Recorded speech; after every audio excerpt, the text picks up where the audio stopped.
Welcome to this episode of the Explainer video series. My name is Johannes Honneth and I'm an analyst at the TPI Centre. In this video, we will cover the last area of Pillar 1, EP3 net zero targets. The ASCOR framework is built on 3 pillars that assess a different aspect of country climate performance. Each pillar covers relevant areas in line with its theme. As I already mentioned beforehand, we are located today in the first pillar, called emissions pathways. The area of net zero targets here is the last out of 3. If you're interested in further information on any of these areas, please take a look at the ASCOR framework methodology note from the link below the table. My presentation today is threefold. I will give you a short intro to net zero targets and the reasoning why we assess these in the ASCOR framework. I will then logically turn to the question of how we assess these long-term commitments, and then lastly speak about what the results of the 2024 assessment cycle look like. To meet the goal of the Paris Agreement, keeping global warming to 1.5 degrees, carbon dioxide emissions must fall to net zero by 2050.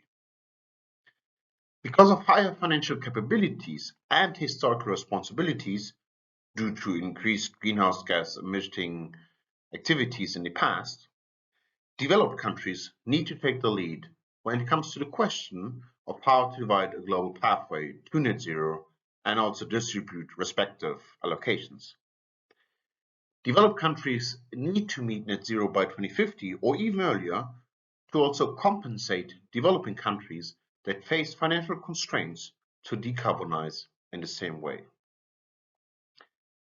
The commitment to net zero targets of countries indicates that they have set a strategic direction for national climate action.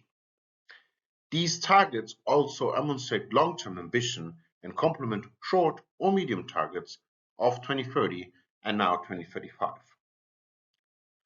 One final note is that it's important that we talk here only about carbon dioxide. According to the Intergovernmental Panel on Climate Change, IPCC, emissions of other greenhouse gases, particularly methane, must also heavily abated but not necessarily go to zero. Let's see how we implement these factors in the framework. Overall, we have 3 indicators in the area of net zero targets. With the first indicator, we assess the existence of a net zero target. We complement this indicator with providing the year for which the target is set. As you will see later, countries not only set 2050 net zero targets, as you might expect. We then turn away from the question on the existence of a target to the alignment indicators and check if the respective target is aligned with the global 1.5 degree scenario, and here we take the year 2050, and if it's aligned with an accelerated deadline for high-income countries. Here, the deadline is 2045.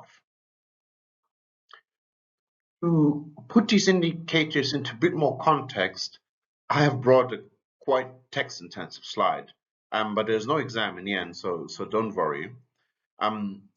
Summarizing the last slide, one could say that the ASCOR framework assesses the existence of net zero targets and the alignment of targets against 2 benchmark deadlines, 2050 and 2045.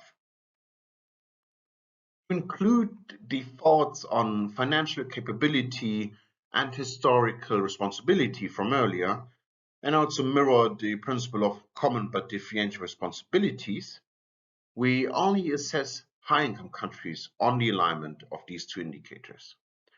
Low and middle-income countries are exempt on the 2 indicators that assess if a target is set by 2050 or 2045. One important guidance for us when assessing countries is the nature of the source of the target. We focus on documents that indicate a high level of accountability. An example are legislative or executive documents or an official submission to the United Nations Framework Convention on Climate Change, UNFCCC. Now, to the interesting part on how countries actually perform within these areas. More than 3/4 of assessed countries have set a net zero target. This is 80% out of the 70 countries in our sample. More than 4/5 of the high-income countries in our dataset have committed to net zero by 2050 the latest, but only 16% of high-income countries have set a deadline prior or equal to 2045. These countries are Austria, Barbados, Denmark, Finland, Germany, Norway, and Sweden. These 7 countries you can also find here on the left side of the graph that displays targeted years as early as 2030 for Barbados and Norway. Most of the countries, more than 40 to put it on numbers, are targeting 2050. Turkey is focusing 2053. Bahrain, China, Kazakhstan, Russia, and Saudi Arabia are targeting 2060, while India and Nigeria want to reach net zero in 2070. 14 countries in our dataset have not set a net zero target at all. And that wraps up our overview of the area of net zero targets.